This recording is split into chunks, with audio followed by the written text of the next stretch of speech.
আজ আওয়ামী লীগের ঢাকা লকডাউন নামটা বেশ খানিকটা শেখ হাসিনার বিরুদ্ধে যে গণঅভ্যুত্থান হয়েছিল তখন যে ধরনের নাম দেওয়া হচ্ছিল তার নকল বলে মনে হচ্ছে। যাই হোক, কী হতে যাচ্ছে এইরকম প্রশ্ন গত কয়েকদিন থেকেই আছে।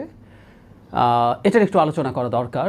কেন এই ধরনের ঘটনা ঘটলো, এটা আওয়ামী লীগের জন্য পজিটিভ কিছু আনবে কিনা নাকি নেগেটিভ হবে। তবে আমি আওয়ামী লীগের একটা ন্যারেটিভ তৈরির চেষ্টা আছে বলে মনে করি, যেটা গুরুত্বপূর্ণ, আমি খুবই গুরুত্বপূর্ণ বলে মনে করি। সেটা নিয়ে শেষ অংশে কথা বলবো।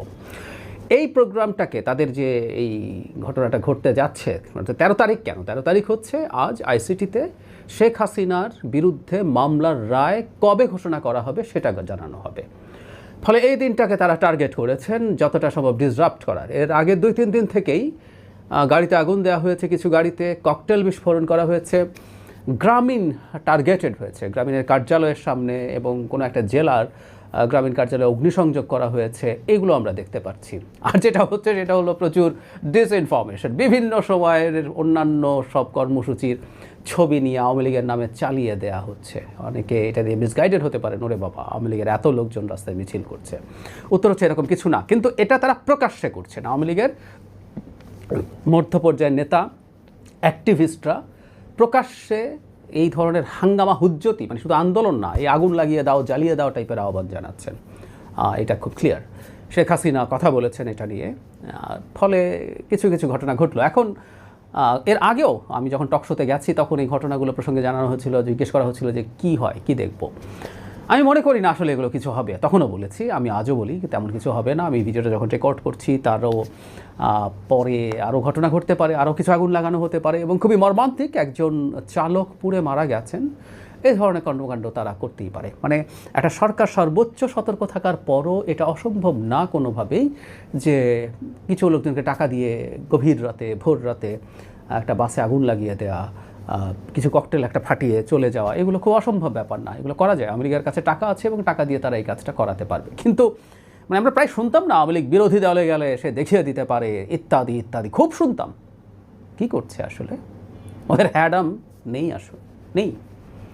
এই কথা আমি সবসময় কন্টেস্ট করেছি। 21শে আগস্ট গ্রেনেড হামলা যখন হলো, আমার মনে হয়েছিল তারা এমন কিছু করবে যে সরকার পড়ে যাবে। কিচ্ছু হয়নি। 1-11 সময় শেখ হাসিনাকে ধরে নিয়ে গেছে, কিচ্ছু হয়নি। আমরা শুনতাম খুব। যাই হোক, আওয়ামী লীগের আসলে ওই শক্তি নেই। আর এখনকার আওয়ামী লীগের কিছুই নাই। একটা মাস্তান সংগঠন, একটা মাফিয়া, একটা ডাকাতের দল, তার ওই নৈতিক শক্তিই থাকে না সে অ্যাক্টিভ কোনো রাজনীতি করবে, মুভমেন্ট করবে। এই চোরাগপ্তা কিছু কাজ করার চেষ্টা করতে পারে টাকা দিয়ে। আওয়ামী লীগ তো আছেই, তার সাথে ভারতের এজেন্টরা আছে, কাজ করছে। সো এসব কিছু হতে পারে। এটা নিয়ে মেজর চিন্তা করার মতো কিছু আছে বলে মনে হয় না। তবে তারা এটার মাধ্যমে, এটা ফ্যাক্ট যে এই প্রথম তারা কিছু করতে পারছে, এই ধরনের একটা জিনিস দেখাতে পারলো।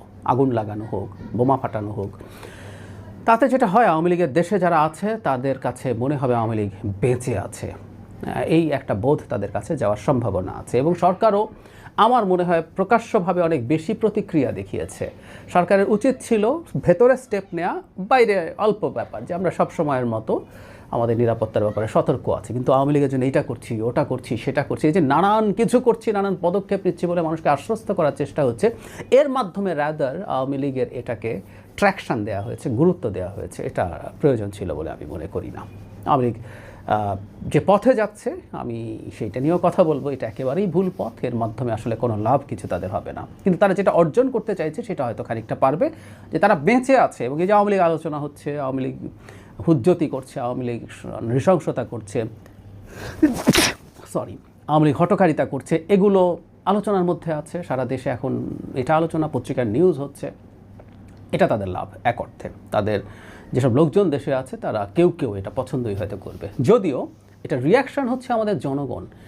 এই অল্প দিন আগে তুমি পালিয়েছো এই দেশের এত মানুষকে মেরে, হত্যা করে, আহত করে, জখম করে, বিকলাঙ্গ করে, অন্ধ করে, এই কদিন না যেতে আবার এটা শুরু করেছে। এগুলো করার মাধ্যমে জনগণের মন থেকে আওয়ামী লীগ আরও ধ্বংস হবে।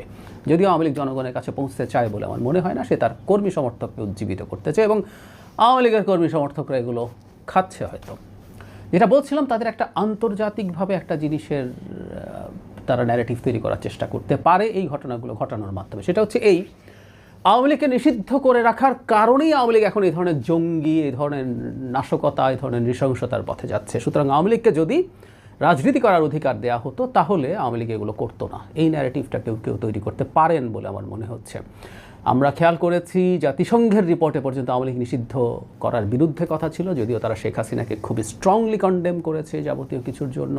কিছুদিন আগে হিউম্যান রাইটস ওয়াচের সাথে আরও কয়েকটা মানবাধিকার সংগঠন মিলে বাংলাদেশকে নিয়ে যে রিপোর্ট করেছে, সেখানেও আওয়ামী লীগকে ওপর থেকে তার কর্মকাণ্ডের নিষিদ্ধ করা হয়েছে যে এক্সিকিউটিভ অর্ডার দিয়ে, সেটা তুলে নেওয়ার কথা বলা হয়েছে। ইনফ্যাক্ট আমি আবারও বলি, এটা নিয়ে বারবার কথা বলা হয়েছে, বিচারিক প্রক্রিয়া একটা দল নিষিদ্ধের পক্ষে আমরা কথা বলেছি। সো আইসিটিতে আওয়ামী লীগের বিচার হোক, এবং সেই দুঃখজনক হচ্ছে এখনও সেই বিচারের কোনো ভিজিবল তেমন কিছু আমরা দেখতে পারিনি, ভেতরে কী হচ্ছে জানি না।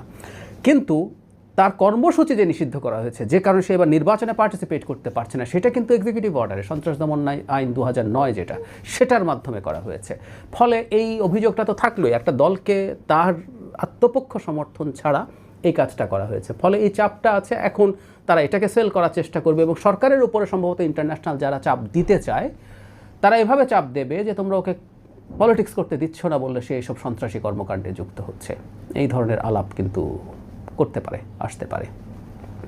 আর সর্বশেষে যেটা বলতে চাই, আওয়ামী লীগ ভুলের পথেই আছে। শেখ হাসিনা যতদিন এই দলের মধ্যে থাকবেন, ভুলের পথেই থাকবেন। যদি তাদেরকে রাজনৈতিক দল হিসাবে ফিরে আসতে হয়, তাকে রাজনীতি করে ফিরে আসতে হবে। মানে এইসব সন্ত্রাসী চোরাগোপ্তা করে কিছুটা ডিস্টারবেন্স তৈরি হতে পারে, কিছু মানুষকে হত্যা, টার্গেটেড কিলিং করানো যেতে পারে, কিন্তু দিনের শেষে ওর রাজনীতি দাঁড়াবে না। এটা দিয়ে তার অবস্থান বা সে টিকে আছে জানান দিতে পারে, কিন্তু রাজনীতি দাঁড়াবে না। আওয়ামী লীগ যদি রাজনৈতিকভাবে দাঁড়াতে চায়, যদি সে নিষিদ্ধ না হয়, আমরা এইভাবে বলছি, তাহলে তাকে আসলে অনেক পিউরিফাইড হয়ে রাজনীতির মাধ্যমে ফিরে আসতে হবে, এবং তাকে সেই ক্ষেত্রে যারা যারা মারাত্মকভাবে দায়ী তাদের শাস্তি অ্যাকসেপ্ট করতে হবে, এবং বাকিদের এক ধরনের রিকনসিলিয়েশনের মধ্য দিয়ে যেতে হবে। তারা যা অপরাধ করেছে, অন্যায় করেছে রাষ্ট্রের প্রতি, এই জনগণের প্রতি, সেটা মেনে মানুষের ভালোবাসা অর্জন করার মাধ্যমে, চেষ্টা করার মাধ্যমেই তার ফিরে আসা সম্ভব রাজনৈতিকভাবে। আর আসলে এসব করে কিছু হবে না, কিছু ডিস্টারবেন্স ছাড়া। আর আরেকটা কাজ করার আছে, সেটা হলো ভবিষ্যতের কোনো সরকারকে তারা সংগঠিত হয়ে একটা গণ অভ্যুত্থান ঘটিয়ে দেয়া। সরি, ওই যে বলেছিলাম, ডাকাতের দল গণ অভ্যুত্থান করতে পারে না, কখনোই পারে না। সবাই পালিয়ে বসে বসে আছে, তো কেউ তো আসছে না দেশে। ওখান থেকে আহ্বান জানাচ্ছে এখানকার কিছু লোকজনকে, তাদের কিছু নেতাকর্মীকে বিপদে ফেলছে, এর বেশি কিছু হচ্ছে না। তারা যদি সেটা করতে পারতো, হয় না। গণ অভ্যুত্থান হয় সেই মানুষগুলোকে দিয়ে, যে মানুষগুলোর কোনো না কোনো আদর্শের জন্য, কোনো না কোনো বিশ্বাসের জন্য মাঠে নামে। তখন ওই গুলি করলো যে একটা মরে সেটাই মরে, বাকি ডিজাইন আসার, তখন হয় এটা। ডাকাতের দলকে দিয়ে এটা হয় না, হবে না। সো ওইটারও কোনো সম্ভাবনা নাই। এই নাশকতা করেও কিছু হবে না, বরং এদেশের মানুষের মনে তাদের প্রতি ঘৃণা আরও বাড়তে থাকবে, যে তার ভবিষ্যতের রাজনীতিতে ফিরে আসাকে আরও বেশি কঠিন করে তুলবে। বলে লাভ নেই, আমাকে এগুলো বুঝবে টুঝবে না। তারা মনে করে এগুলো করেই তারা পারবে। সরি, তারা পারছে না।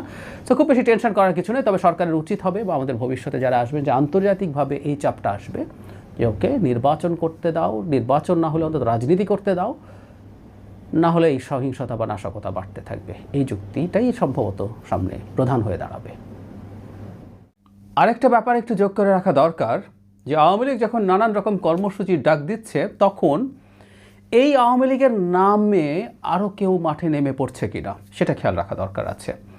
যে পরিমাণ বাসে আগুন দেওয়া হয়েছে, যে পরিমাণ বোমাবাজি হয়েছে, ককটেল ফাটানো হয়েছে, আমি বলছি এটা আওয়ামী লীগ করতেই পারে, কিছু টাকা পয়সা দিয়ে কাজগুলো করানো যায়। বাংলাদেশে এতটাই দারিদ্র্যের দেশ, সেখানে কিছু টাকা দিয়ে কাজগুলো করানো যেতেই পারে। কিন্তু এই আওয়ামী লীগের নাম করে এই ডামাডোলের মধ্যে সরকারের ভেতরে এবং সরকারের বাইরের একটা শক্তি আছে, যারা নির্বাচনকে ম্যানিপুলেট করতে চায়, বা অ্যাটলিস্ট নির্বাচনটা ভীষণ অনিশ্চয়তার মধ্যে ঢুকে গেছে, এতে করে একটা পারসেপশন তৈরি করতে চায়, করে বিশেষ করে বিএনপিকে চাপে ফেলে তার কাছ থেকে কিছু লেভারেজ চায়। এরকম লোকজনও এখানে ইনভলভড হয়ে যাওয়ার সম্ভাবনা উড়িয়ে দেওয়া যায় না।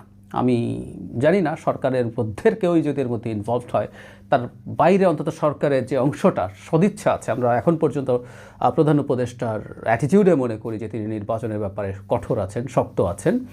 তো তিনি সহ অন্যরা এই ব্যাপারগুলো খেয়াল করবেন, বা সবশেষে আমাদের গণতন্ত্র আসার জন্য, বা গণতন্ত্র যে ভবিষ্যতে থাকবে, তার প্রধান ভ্যানগার্ড জনগণকে এই ব্যাপারে চোখ কান খোলা রাখা দরকার বলে মনে করি। যে কেউ যে কোনো রকম সুযোগ এখানে নেওয়ার চেষ্টা করতে পারে আওয়ামী লীগের নাম ভাঙিয়ে, এই ব্যাপারটা আমরা খেয়াল রাখবো।